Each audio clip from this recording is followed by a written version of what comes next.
Hello guys, welcome to our channel. என்னங்க நடக்குது இந்த உலகத்தில்? ஒவ்வொரு நாளும் ஒவ்வொருத்தருக்கும் ஒவ்வொரு பிரச்சனை. ஒரு மனிதன் நிம்மதியாக பஸ்ஸில் போகலான்னு சொல்லி போனால் அதை வீடியோ எடுத்து என்னை அப்யூஸ் பண்ணுறாங்கன்னு சொல்லி ட்ரெண்ட் ஆக்கிட்டு இருக்காங்க. இந்த விஷயம் ரீசெண்ட் டேஸாக கேரளாவில் நிறைய நடக்குதுங்க. வெறும் வியூஸ் அண்ட் லைக்ஸ்க்காக போட்ட வீடியோ ஒரு மனிதனோட உயிரையே பழி வாங்கிருச்சுங்க. ஒரு சைடு கேரளாவில் பார்த்தா மக்கள் பஸ்ஸில் போகிறக்கே பயப்படுறாங்க. இன்னொரு சைடு தமிழ்நாட்டில் இதை விட கொடுமையான காரியங்கள் நடந்துட்டு இருக்கு. தன்னுடைய குடும்பம் கஷ்டப்படக்கூடாதுன்னு சொல்லி வெளிநாட்டில இருந்து 3 வேளை சாப்பாட்டுக்காக தமிழ்நாட்டில் பிழைக்க வராங்க. அவங்க நினைச்சா கேரளா, கர்நாடகான்னு போகலாம். ஆனால் அவங்க பீகார், ஒடிசால இருந்து எதுக்கு தமிழ்நாட்டுக்கு வராங்கன்னா தமிழ்நாடு மக்கள் பாசமா இருப்பாங்கன்னு சொல்லி வராங்க. தமிழ்நாடு மக்கள் பாசத்திலையும் அரவணைப்புலையும் எப்பவுமே முதலிடத்துல இருப்பாங்கன்னு சொல்லி அவங்க நம்பி நம்ம கிட்ட வராங்க. பல மக்கள் வெளி மாநிலத்திலிருந்து வந்தாலும் அவங்கள பாகுபாடின்றி பார்த்து அரவணைக்கிறாங்க. அவங்கள நான் தப்பு சொல்லல. இதுலயும் சில பேர் அவங்கள தவறுதலாக ட்ரீட் பண்றாங்க.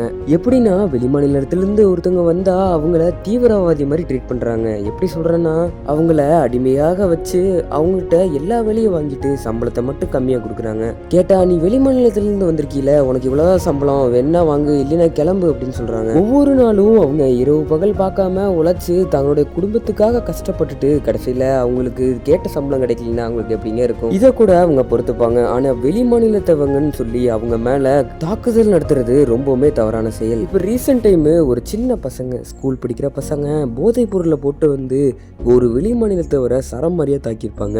அதுவும் அந்த இடம் ரொம்ப க்ளோஸ் இடம்லாம் இல்ல, ரயில்வே ஸ்டேஷனுக்கு பக்கத்தால தான். அடுத்த எத்தனையோ மாநிலம் இருக்கும்போது அவங்க நம்ம தமிழ்நாட்டை மட்டும் நம்பி வராங்க. ஆனா அவங்கள நம்ம தவறுதலா ட்ரீட் பண்ணா அவங்களுக்கு எப்படிங்க இருக்கும்? கேரளா இன்சிடென்ட்ஸ் மாதிரி தான் நம்ம தமிழ்நாட்டிலையும் ஒரு ரீல்ஸ் பண்ணு சொல்லி அந்த சின்ன பசங்க வெளிமாநிலத்தவரை சரமாரியா தாக்கியிருக்காருங்க. இதற்கு நம்ம தமிழ்நாட்டு மக்கள் பல பேர் குரல் கொடுத்தாலும் ஆனா இதுல சில பேர் வந்து அவங்கள தப்பா தாங்க சொல்றாங்க. நம்ம ஒரு வேலை தேடி போகும்போது தாங்க அவங்களோட நிலைமை நம்மளுக்கு புரியும். போதை மயக்கத்துல தான் அந்த சின்ன பசங்க அப்படி பண்ணாங்கன்னு சொல்லி போலீஸார் விசாரணையில சொல்லியிருக்காங்க. இப்போ தமிழ்நாடு அரசு என்ன உத்தரவு போட்டிருக்குன்னா, ஒரு ஸ்கூல் இருக்குன்னா அதுல இருந்து 5 கிலோமீட்டர் தள்ளி எந்த போதைப் பொருளும் யூஸ் பண்ணக்கூடாது, விற்கக்கூடாதுன்னு சொல்லி போட்டிருக்காங்க. எனக்கு ஒரு சின்ன கேள்விங்க, ஏன் 5 கிலோமீட்டர்ல இருந்தாதான் அந்த பசங்க போய் வாங்குவாங்களா?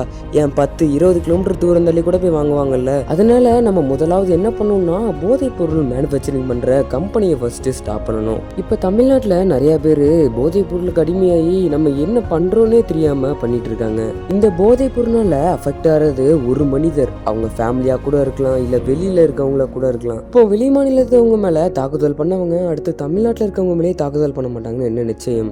அதனால தமிழ்நாடு அரசு நல்ல முடிவு எடுத்து இந்த போதைப் பொருளை ஃபர்ஸ்ட் ஸ்டாப் பண்ணணும். இதுல இருந்து நான் என்ன சொல்ல வரேன்னா, ஒரு வெளி மாநிலத்தவங்க நம்ம மாநிலத்துக்கு வந்தா அவங்கள வந்து பாகுபாடின்றி பார்க்கணும்.